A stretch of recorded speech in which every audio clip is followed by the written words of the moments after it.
সমস্যা বই চোখের পাওয়ার বেশি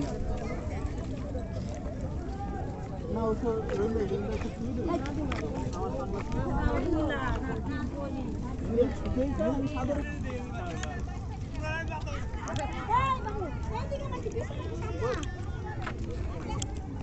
ছবি সুন্দর হয়েছে।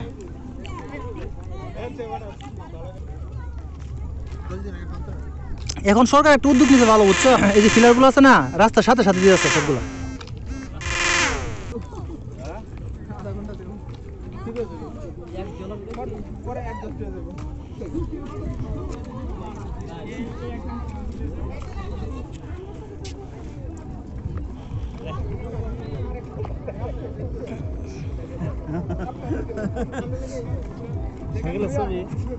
এনে মাছ পাচ্ছিলাম